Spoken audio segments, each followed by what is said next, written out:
نو چونکې بدقسمتۍ نه قبایلي سیمې چې کوم دي هغه د تعلیم نه محرومه دي او ایجوکیټډ نه دي او د شعور کمی دی هغې په وجه د سیټ په مقابله کې دلته موږ له پولیسینګ له مطلب ډیوټي کول ډېر سخت کار دی.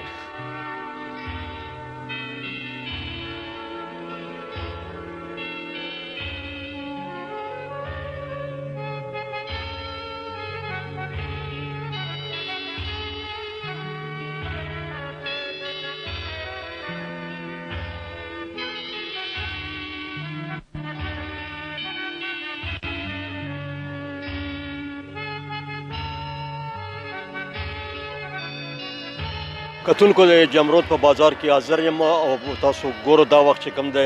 انګازې ټي وي هم دا کوشش کوي چې د تاسو دپاره مختلف قسمه ویډیوګانې راوړي. دا د کرونا په وجوهاتو باندې چې کوم دی د موږ د جمرود بازار تاسو وکتو چې بالکل بند دی، په ده کې کاروبار ټپ شوی دی، خو ځینې دوکانونه پکې کلاو دي، خلکو پکې راشه درشه کېږي. خو د دې سره سره چې کومو خلکو کاروبارونه خراب شوي دي یا روزګارونه خراب شوي دي، په دغه کې د موږ د اخبار صنعت چې کوم دی هغې ته هم ډېر زیان رسېدلی دی. هغې په حواله باندې د موږ په جمرود بازار کې مخکې بشپړ داسې اخبار هاکران ناست وو، خو اوس په دا موقع باندې په دا کرونا په سخت وخت کې هم چې کوم د دوه هاکران دي چې هغو خپله ډیوټي کوي او هغو ته پوښتنه کوو چې آیا تاسو دغه سختو حالاتو کې هم ناست یو او د اخبار خرڅونو تاسو د حالات څنګه دي په دا وخت کې ورسو د ملګرو طرف ته. ملګري السلام علیکم. وعلیکم السلام. نامه دې څه ده؟ نامه مې ګل اسکر ده. ګل اسکره د حالات خو ډېر سخت دي، کرونا ده، یو وایرس دی، خلک ته ډارېږي، په کورونو کې ناست دي او ته لګیا یې دلته د اخبار خرڅول کوې، دا څه وجه ده؟ دا خو الحمدلله بس احتیاطي تدابیر هم اختیار کړي دي، بل خلک هم ځان ته نږدې نه پرېږدو، ډېر خلک نه پرېږدو چې هسې بس څوک رادرومي اخبار ورکړو ویله بس اخبار پرې خرڅ کړو. بل دا و چې مسله د غریبۍ د وجې نه بس راوځو خپل بازار کې هغه ټکه ټوکه روزګار کوو، شته دی نه خو بس کم از کم هغه خپل ګاک چې کم دی چلوو. نه نو دغه صنعت ته چې کوم فایده رسېدلې ده که تاسو ته نقصان رسېدلی د اخبار خو خرڅوئ په د سختو حالاتو کې؟ نقصان خو ډېر زیات نقصان رسېدلی چې مخکې 100 اخبار خرڅېده، اوس ته کوم دی 20 تر رسېدلی، هغه 20 هم چې کوم دی داسې وي چې په منډه کې وي، بس کله انتظامیه وي چې مطلب دا بند یې کړو، کله وي چې بازار بند شو دغې وجې نه ډارې وجې نه چې کوم دی موږ هم اخبار کم راوړو، بس هغه خپل هغه روټین مطابق چې که چوټي نه کوو بس صرف هغه چوټي نه کوو دی. انتظامیه خو ډېر زبردست کار شروع کړی دی، خلکو ته دا احتیاطي تدابیر ورکوي چې مطلب د بازار له راووځو کم سامان راواخلو بس څو درومو خپل کورونو له لاړ شو. دغو چې کوم دی ډېر زبردست کار شروع کړی دی او ښه مطلب دا انتظام یې کړي دی. بازار هم بس بازار کې هم خلکو ته تکلیف نه ورکوي خو خلکو ته صرف دا وایي چې مطلب دا تاسو راووځو خپل سامان راواخلو، خپل ټیم مزه یې کړو، کور له لاړ شو، په کور کې کښېنو. د تا سره دا هاکر چې کوم دی دا ځای په ځای ګرځي، ته نه یو دوې پوښتنې کول غواړو. ته راشه ملګري. نامه دې څه ده؟ نامه حضرت ولي. حضرت ولي دا راته وایه چې ته خو در په در ګرځې، دکان په دکان ګرځې، هر ځای کې ګرځې، دفترو له څه اخبار خرڅوې، نو آیا په دغه وخت کې چې کوم دی د کرونا ډېره سخته خطره ده، ته چې ځای ځای له څه دغه کې تا ته خطره پېښېدی شي، دا ته څه کوې؟ دا مونږ یې غریبۍ وجه کوو که نه، په مونږ خپله ډیوټي کوو، مونږ چا سره لوس هم نه میلاوه، بس اخبار ورکړو، پیسې ته واخلو او بس مونږ بازارونه اوس شته هم ناسې بازارونه اوس ترکوري کوم ځای نه وهو، بس بېرته څه دوکانونه څوک هغه روشي کار کړو دا کوو مونږ. څومره پیسې تا لر کوي د ورځې چې ته خپله ډیوټي وکړې؟ مخکې مونږ 3000 روپۍ اخبار خرڅولو ځان نه ما که نه، اوس 200 روپۍ زه اخبار خرڅوم، مو د 12 ورځې کې ډېرې مو نه وګټلې او خپل هغه ضرورت کوو، بس ضرورت هغه مونږ اخبار نه اخلېږي. نو په دا وخت کې تاسو سره چېرته مدد هم کړی دی که نه د وړو چینې غوړې په علاقه کې بخوریزو خلکو که نه؟ هېڅ هم نه کړی، همدغسې تېروو، همداسې بس مونږ خپل هغه شروع کړي یو، که رژیم نیولي؟ بس رژیم نیولي دي. الله دې رحم وکړي ورباندې. ډېر ملګري السلام علیکم. وعلیکم السلام. څه نامه ده؟ نورالبشر. نورالبشره، په دا سختو حالاتو کې د کرونا په دا وایرس کې ته لګیا یې، دلته ډیوټي هم کوې، اخبار هم خرڅوې، نور ملګري مې تا هلته کې موجود وو، آیا په دغه وخت کې تاسو ته څه فایده رسېږي که نه دلته خو ډېر نقصاني کېږي؟ نور ډېر نقصاني کېږي، اوس بیا هم هغه چې نه راوځو بیا نور هم نقصان دی. ولې؟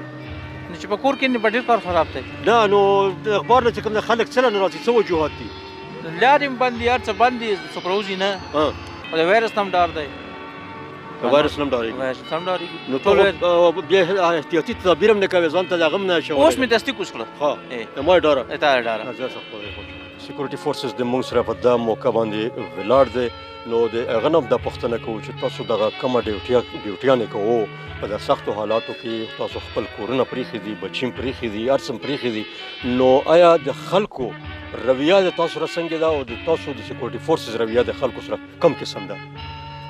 بسم الله الرحمن الرحیم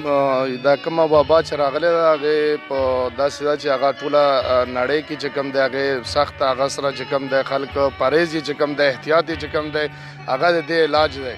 نو چونکې بدقسمتۍ نه قبایلي سیمې چې کوم دي هغه د تعلیم نه محرومه دي او ایجوکیټډ نه دي او د شعور کمی دی هغې په وجه د سیټ په مقابله کې دلته موږ له پولیسینګ له مطلب ډیوټي کول ډېر سخت کار دی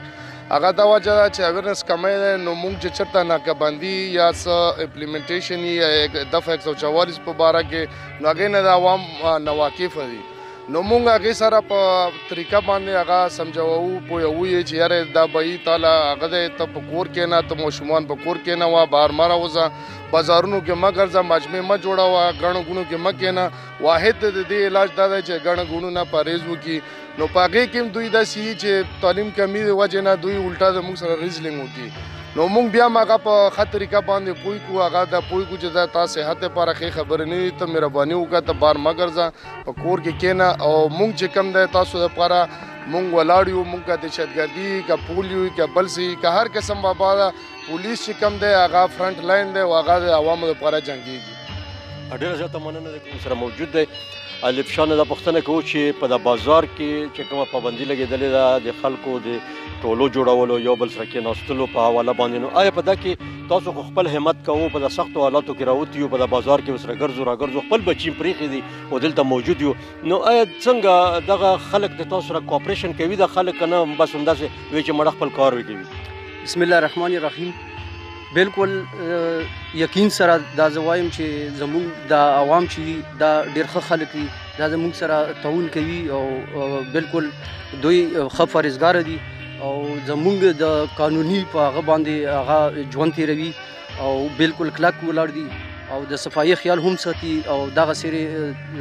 ګاڼه ګوڼه هغې هم فارز کوي او ډېر سختي برداشت کوي دا د دې وجې نه برداشت کوي چې زموږ د ملک هم بچي او موږ په خپل هم بچو ډېره زیاته مننه ده کوو خوشحال اوسئ الف شاه ډېرې مزیدارې خبرې موږ ته راکړلې د سیکورټي فورسز په حواله باندې چې دغه قوم باشعوره دی په دغه قوم کې چې کوم دی مرستې شته دی دغه قوم د موږ سره چې کوم دی مرستې کوي کوم خبره چې ورته موږ کړې ده دغه قوم منلې ده که هغه د ډلې جوړېدو ده نو دوی بالکل ډلې نه جوړوي که بازار کې څه اخلي راخلي نو بس په وخت باندې خپل کار کوي دوی موږ ته څه تکلیف نه ده راکړی موږ د دوی دپاره ډیوټي کوو او د دوی دپاره چې کوم دی بازار ته راوتي یو په د سختو حالاتو کې راوتي یو او انشاءالله تعالی دغه خلک دغه قوم دغه ملک دغه پاکستان وي د وایرس خلاف دغه جنگ ګټي تر بل پروګرام پورې کیس وفیده غواړي اجازت د الله پامان